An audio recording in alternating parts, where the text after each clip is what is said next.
আমি নিজের সাথে কিছু একটা করছিলাম। সেই সময় হঠাৎ আমার ভাই রুমে চলে আসে ফোনের চার্জার নিতে। আমার এই অবস্থা দেখে সে একটু লজ্জা পেয়ে যায়। আমিও খুব অস্বস্তি বোধ করি। পরে তাকে জিজ্ঞাসা করলাম, কি হয়েছে, কেন এসেছিস রুমে? সে একটু সংকোচের সাথে বলল, মোবাইলের চার্জার নিতে। আমি তাকে বললাম, এসো পাশে বসো। সে আমার পাশে এসে বসে জিজ্ঞাসা করল, আপু তুমি কি করছিলে? জামাইয়ের কথা মনে করছিলে বুঝি? আমি হাসতে হাসতে বললাম, জামাইয়ের কথা মনে করে আর কি লাভ, আমি বরং তোর কথা ভাবছিলাম। হ্যালো বন্ধুরা, কেমন আছো সবাই? আশা করছি সকলেই অনেক ভালো আছো। বন্ধুরা, আমি নীলা, আমার বয়স 25। আমরা 2 ভাই বোন। আমার ছোট ভাইয়ের বয়স 21 এবং তাকে আমি খুব ভালোবাসি। ছোটবেলা থেকে আমাদের সম্পর্ক ছিল বন্ধুর মতো। ও দেখতে খুব সুন্দর, হাসি খুশি আর সহজ সরল। তার প্রতি আমার মনের গভীরে বিশেষ একটি টান ছিল, কিন্তু সেটা কখনো প্রকাশ করিনি। আমার বিয়ের পরে প্রথম কয়েক মাস বেশ ভালোই চলছিল। স্বামী আমাকে ভালোবাসত, আমার যত্ন নিত। কিন্তু ধীরে ধীরে তার আচরণে পরিবর্তন আসতে শুরু করল। রাতে এসে বিভিন্ন অজুহাতে আমার কাছ থেকে দূরে থাকতে শুরু করল। আমি যখন তার কাছে যেতাম ভাবতাম সে আমাকে ভালোবাসবে, সময় দেবে, কিন্তু বাস্তবে তা আর হতো না। একদিন সাহস করে তাকে প্রশ্ন করলাম, তুমি কেন এভাবে দূরে থাকো? তখন সে জানাল, তার শরীর ভালো নেই। আমি বুঝলাম তার একটি গুরুতর অসুস্থতা আছে, যা আমাদের সম্পর্ককে ধীরে ধীরে বিষাদময় করে তুলছে। আমি হতাশায় ডুবে গেলাম।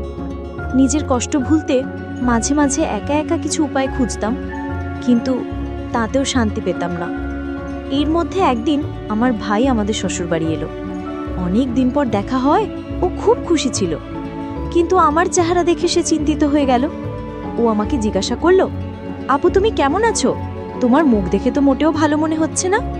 আমি ওকে কিছু বলিনি, শুধু মুচকি হেসে বললাম, সব ঠিক আছে। সে আমাকে জোর করে বাড়ি নিয়ে যাওয়ার কথা বলল।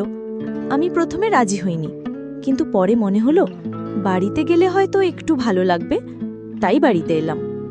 বাড়িতে এসে কয়েকদিন চুপচাপ থাকতাম। একদিন বিকেলে ছাদে বসে কাঁদছিলাম, তখন আমার ভাই এসে পাশে বসল। আমার চোখের জল মুছে দিয়ে বলল, আপু তোমার কি হয়েছে, আমাকে বলো।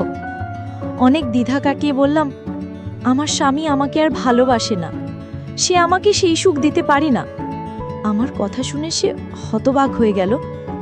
বলল, তাহলে এখন কি করবে? তোমার কোনো সাহায্য লাগবে?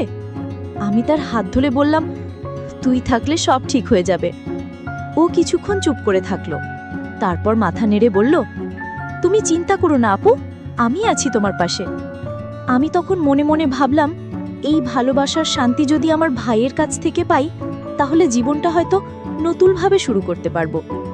তারই কথা শুনে আমি বললাম, কি আর দেখবে, তুমি কি আমার এই সুখ এনে দিতে পারবে? আমি এভাবে থাকতে পারি না, অনেক কষ্ট হয়। সে আর কিছু না বলে আমাকে নিয়ে নিচে চলে আসে নাস্তা করার জন্য। আমরা নাস্তা করলাম এবং অনেক গল্প করলাম। আমি মনে মনে ভাবছিলাম, আমার ভাই হয়তো আমাকে নিয়ে কিছু ভাবতে শুরু করেছে, তাই আমি অনেক আনন্দ পেলাম। এরপর থেকে আমি আমার ভাইয়ের কাছাকাছি থাকতে শুরু করলাম, আর সেও আমার কাছাকাছি থাকতে পছন্দ করলো। এখন প্রতি রাতে আমি আমার ভাইয়ের কথা ভাবতে ভাবতে নিজের সাথে বিভিন্নভাবে আনন্দ নিতে থাকি। একদিন রাতে ঘুমানোর জন্য রুমে চলে যাই। ঘরের দরজা প্রায় খোলা ছিল। আমি নিজের সাথে কিছু একটা করছিলাম, সেই সময় আমার ভাই রুমে চলে আসে ফোনের চার্জার নিতে। আমার এই অবস্থা দেখে সে একটু লজ্জা পেয়ে যায়। আমিও তাকে দেখে খুব লজ্জা পাই। পরে আমি তাকে জিজ্ঞাসা করলাম, কি হয়েছে, কেন এসেছো রুমে? সে বলল, মোবাইলের চার্জার নিতে। আমি তাকে আমার পাশে এসে বসতে বললাম। সে আমার পাশে এসে বসে জিজ্ঞাসা করলো, আপু কি করছিলে? জামাইবাবুর কথা মনে হচ্ছিল বুঝি? আমি বললাম, না, জামাইয়ের কথা মনে করে তো আর লাভ নেই, আমি তো তোর কথা ভাবছিলাম। সে আমার কথা শুনে অবাক হয়ে যায় এবং বলে, কেন আপু? আমি বললাম, এত অবুঝ সাজতে হবে না। তারপর আমি তার খুব কাছে গিয়ে বসে বললাম, ভাই তুমি আমাকে ভালোবাসবে? আমি তোমাকে অনেক ভালোবাসি। ছোটবেলা থেকেই তোমার সাথে থাকার কথা ভেবেছি বহুবার, কিন্তু লজ্জায় বলতে পারিনি। আজ বলছি, সে আমার কথা শুনে বলল, আপু, তুমি দেখতে অনেক সুন্দর, আমারও মন চাইতো, কিন্তু আমিও তোমাকে বলতে পারিনি ভয়। আমি তার মুখ থেকে এসব কথা শুনে অনেক খুশি হলাম আর তাকে আলিঙ্গন করে নিলাম। সেও মিশে গেল আমাতে। আমি তার গালে একটা পাপ্পা এঁকে দিলাম। তারপর অনেক দিনের মনের বাসনা আমার পূর্ণ হতে থাকলো। সেই রাতে আমার রুমে অনেকক্ষণ ছিল আর আমাকে অনেক ভালোবাসা দিল, যেটার জন্য আমি এতদিন অপেক্ষা করছিলাম। পরে সে তার রুমে চলে গেল আর বলল, একটু পরে যেন আমার রুমে আসো, কারণ অনেকক্ষণ হলো আমি তোমার রুমে আছি, কেউ যেন সন্দেহ না করে। পরে আমি সুযোগ বুঝে তার রুমে গিয়ে আবার শুরু করলাম বাকি কাজগুলো। আমার ভাইয়ের এসব দেখে আমি তো অবাক হয়ে গেলাম। ভাবছিলাম যদি কিছুদিন আগে এসব হতো তাহলে আমি হয়তো বিয়েই করতাম না। আমরা সেদিন অনেকবার ঘনিষ্ঠ সময় কাটিয়েছিলাম। যেই ভালোবাসা আমার ভাই আমাকে দিয়েছে, এতদিনেও আমার স্বামী আমাকে এই রকম ভালোবাসা দিতে পারেনি।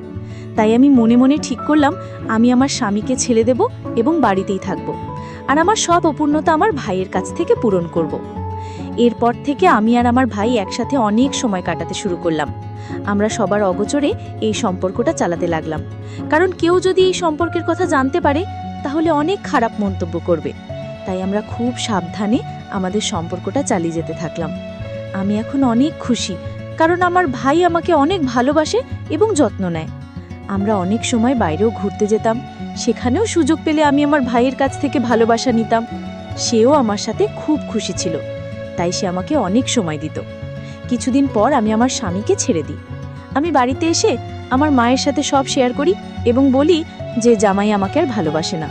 আমার কথা শুনে মা বললেন, যেটা তোমার ভালো মনে হয় সেটাই করো। স্বামীকে ছেড়ে দেওয়ার পর আমি নিজেই বাড়িতে থাকতে শুরু করি।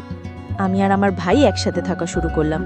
অনেক সময় কাটাতাম, গল্প করতাম, যা আমার জন্য অনেক ভালো সময় ছিল। এখন আমরা সুযোগ পেলেই আপনভাবে সময় কাটাই।